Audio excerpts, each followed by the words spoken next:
Mərkəzi Asiya və Azərbaycan artıq vahid geosiyasi və geoiqtisadi məkana çevrilib. Uzun illər əsasən ortaq tarix, dil və mədəni irs üzərində qurulan Türk dünyası inteqrasiyası bugün strateji əməkdaşlıq, nəqliyyat, enerji və təhlükəsizlik sahələrində yeni mərhələyə qədəm qoyub. Bu transformasiyanın önündə isə Azərbaycan və Mərkəzi Asiya dövlətləri dayanır. Azərbaycanın yürütdüyü ardıcıl xarici siyasət nəticəsində Cənubi Qafqazla Mərkəzi Asiya arasında əməkdaşlıq keyfiyyətcə yeni səviyyəyə yüksəlib. Bu yaxınlaşma yalnız ikitərəfli münasibətləri möhkəmləndirmir, eyni zamanda Şərqlə Qərbi birləşdirən orta dəhlizin təhlükəsizliyi və səmərəliliyini artıraraq Avrasiyanın geoiqtisadi xəritəsini yenidən formalaşdırır. Son illərdə yüksək səviyyəli qarşılıqlı səfərlər bu əməkdaşlığın dinamik inkişafını nümayiş etdirir. 2023-cü ildən etibarən Prezident İlham Əliyevin Mərkəzi Asiya ölkələrinə 16 səfəri, region liderlərinin isə Azərbaycana 26 səfəri tərəflər arasında formalaşan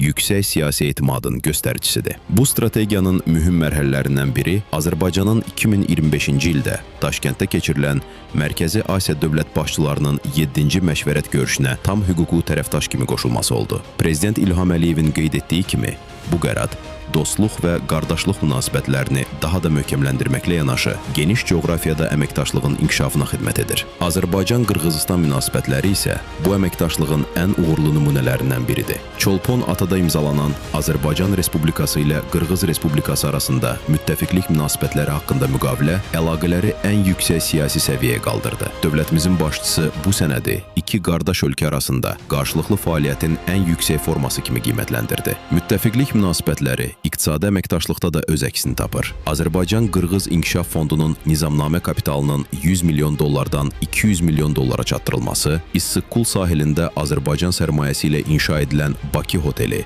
və digər birgə layihələr tərəflərin uzun müddətli iqtisadi tərəfdaşlıq niyyətini nümayiş etdirir. Mərkəzi Asiya ölkələrinin Qarabağa və Şərqi Zəngəzura göstərdiyi dəstək də xüsusi əhəmiyyət daşıyır. Qırğızıstanın Ağdam rayonunda inşa etdiyi Manas məktəbi, eləcə də digər qardaş dövlətlərin həyata keçirdiyi sosial və infrastruktur layihələri Azərbaycanın ərazi bütövlüyünə verilən siyasi dəstəyin və Türk həmrəyliyinin praktik təzahürüdür. Azərbaycan ilə Mərkəzi Asiya arasında əməkdaşlığın əsas sütunlarından biri orta dəhlizdir. Qlobal geosiyasi dəyişikliklər fonunda bu marşrut Avropa ilə Asiyanı birləşdirən ən təhlükəsiz və səmərəli nəqliyyat xəttinə çevrilir. Azərbaycan isə bu sistemdə Mərkəzi Asiya ölkələrini dünya bazarlarına bağlayan əsas geoiqtisadi qovşaq rolunu oynayır. Əməkdaşlıq yalnız nəqliyyatla məhdudlaşmır. Xəzərin dibi ilə elektrik və fiber optik xətlərinin çəkilməsi, yaşıl enerji layihələri, rəqəmsallaşma, təhsil və mədəniyyət sahəsində həyata keçirilən təşəbbüslər regionun inteqrasiyasını daha da gücləndirir. İyulun 31-də Çolpon Atada keçirilən Azərbaycan və Mərkəzi Asiya ölkələrinin dövlət başçılarının qeyri-rəsmi məşvərət görüşündə qəbul olunan